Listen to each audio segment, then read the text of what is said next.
Hey, how's it going, everyone? Just wanted to do an initial impressions video of my 2025 YZ250FX.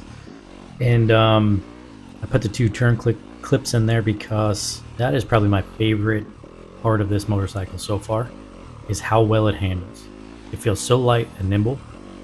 It feels like I can put the bike anywhere I want, in ruts, especially in tight woods. Obviously, with the smaller displacement engine, flicking it side to side, it feels very nimble. And yeah, that has been my probably favorite part of this bike so far, is the handling of it. I do have to make some adjustments because it falls into the corners so much easier than my 450 FX, which is also a very great handling motorcycle and feels very light for what it is. But obviously when you don't have all that, rotational mass of the engine, there's a big difference, right? So yeah, that is my favorite part so far, is the handle, just how light it feels. I'm really looking forward to trying this out in an enduro. Fortunately, the enduro that was planned for this weekend when I'm posting this video, it got canceled due to flooding, so they pushed it back I think to like May. Yeah, so now I just have to wait longer before I get to race this bike. Anyway, that's what I think about the handling. Next, let's talk about the mapping of the motorcycle. So the mapping of the motorcycle is actually really good stock Yamaha. I feel like it's tuned very well. I don't have, well, let's back up. I went through an ECU on this bike already. Apparently it was a faulty ECU that came with, causing it to run extremely rich. I did talk to a regional service advisor from Yamaha corporate, and he advised me to stop using the hold start button. He says the bikes run really rich when you engage that cold start button. So I did try it. The bike kind of seems to not want to stay running initially when I don't use that button. That's why I have been using it. So it will fire off like immediately, run for a few seconds, and then die. I'll have to start it again, then it will run, and then it'll be okay. I just did that post the video you're watching because I did this to warm the bike up, to change my oil. And when I do it that way, there's no smoke coming out the back. There is a little bit of smoke when I blip the throttle, okay? But it seems like we're making improvements. Anyway, back to the mapping.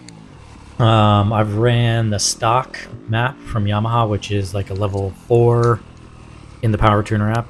I've run level 7, which is the most aggressive in the Power Tuner app. I prefer the level 7 on this bike.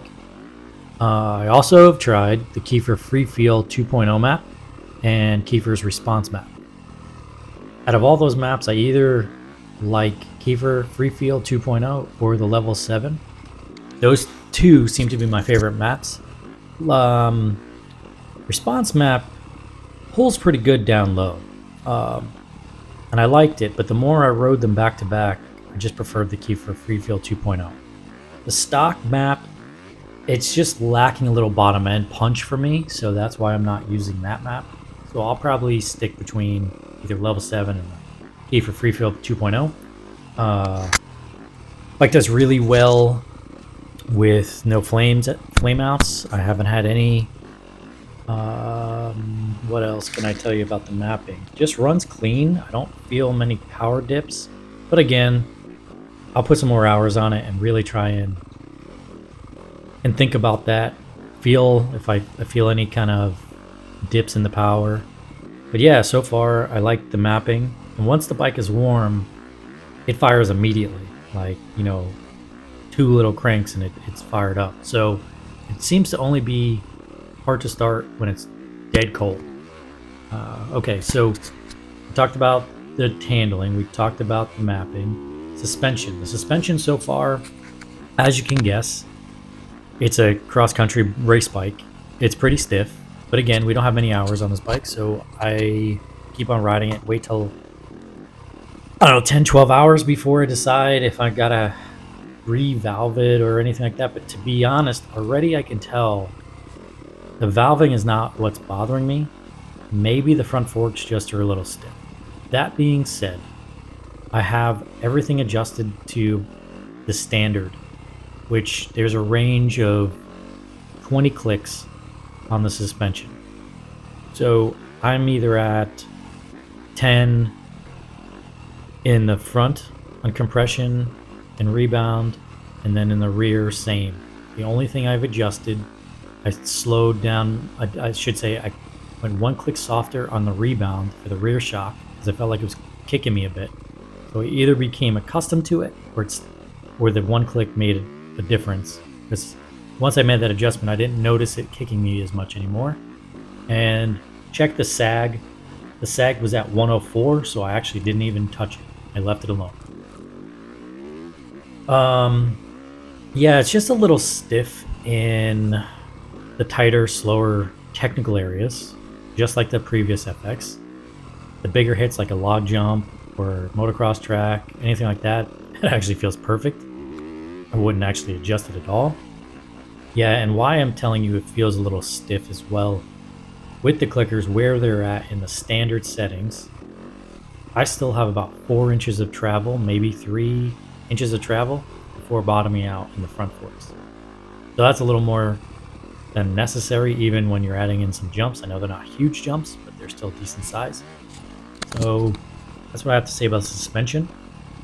If I had to say anything I really dislike about the bike, I've gotten so accustomed to hydraulic clutches that the cable clutch is a little bothersome. I did order an ARC clutch perch and clutch lever just to get away from the stock levers. I like them, no problem with them, but I want something unbreakable. I also ordered the same ARC for the front brake. Yeah. Aside from that, how about we talk about gearing? Gearing on the bike seems better than my 2024 450FX. It just seems better spaced overall. If I had any complaint, I would say first gear could be a little shorter. It's a little tall for the tighter technical areas, but not drastically.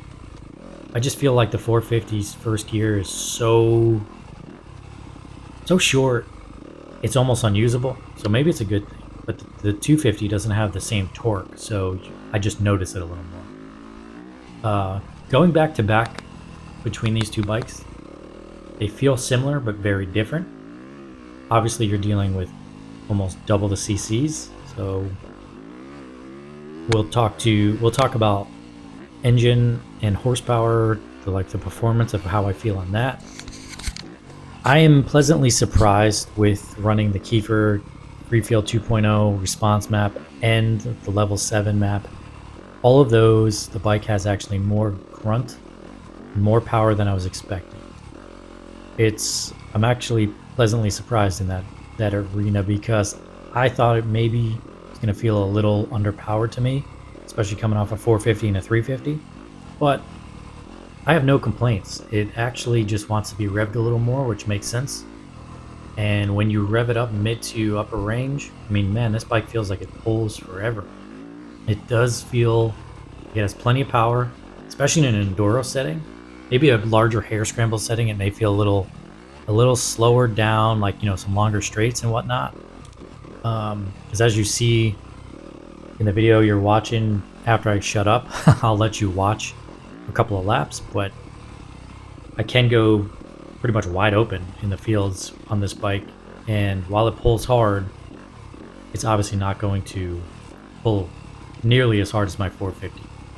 Just for comparison, I would hit about 50 miles an hour on the big grass field section where you see me going wide open on this bike, and I think I hit 48 or 49 miles an hour on the 250. Not a big difference. Obviously the difference is me.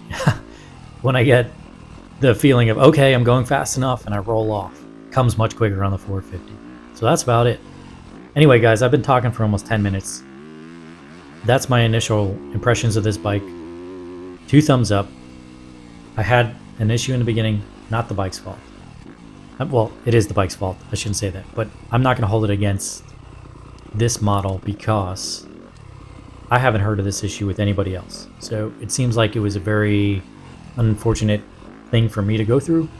But anyway, watch some laps, enjoy listening to the bike. If you want to see anything or have any questions, as always, put them down below. And I'll see you in the next one. Thank you very much for watching.